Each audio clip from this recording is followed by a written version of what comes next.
Düşdüm qəminin manları dür bəxşişi verdi.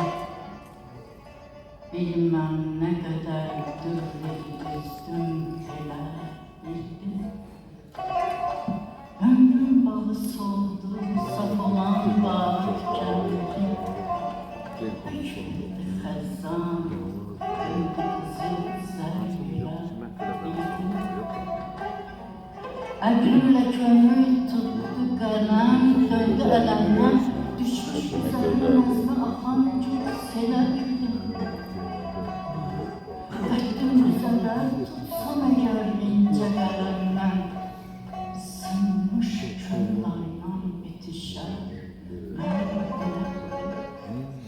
Gördüm nə qədər çəhrədə nur, gül işığım var. Hoşdur bu kəlam aləmin artıq dilə bildim. Eşqinlə düzüldürləri gövhərləri eydi. Hükmünlə yazır mahcamal hərdən belə bildim.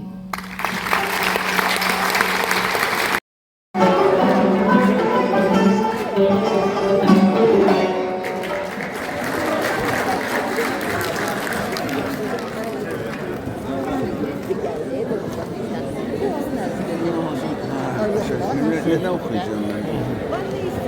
Yaxşı. Təəssüratınızı bilmək maraqlı olardı. Doğrudan. Qoy, mən istərdim ki, İradə xanımdan, öz təəssüratını bildirir. Mənim təəssüratım gecə üçün, yoxsa Bu ümumiyyətlə? gecə üçün. Bu gecə adi gecə deyil. Çünki o bizim orta əsrlərdən gələn qəhrəmanımızdır. Qəzəl janrı bilirsiniz. Qadın yazarı özdə qəzəl janrı. O həm oxunur, həm davranış, həm səsinin tembri.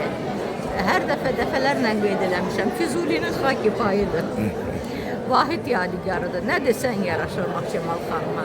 Xanımlığı ilə, səviyyəsi ilə və zamanəmizdə heç kimin girişmədiyi bir janrla qadın olaraq bu anaları günündə bizi bunu yaşatdı. Bu sevinci. Herkes buradan sevinə-sevinə getdi. Möhtəşəm bir gecə idi. Hələ bu gecənin ifariyasını biz yaşayacağıq. Belə düşünürəm. Başqa nə deyim? Deyiləcək sözlərin qalıb qalanı Mahçemalın boynuna.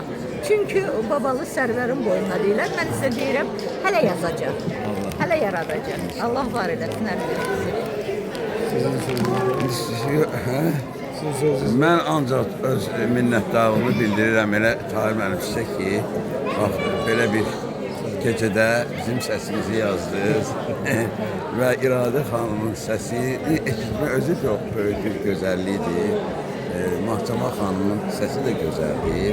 Onun səsi radyo, efir səsidir. Ama Mahçemal xanımın, İradə xanımın səsi isə səhnə səsidir.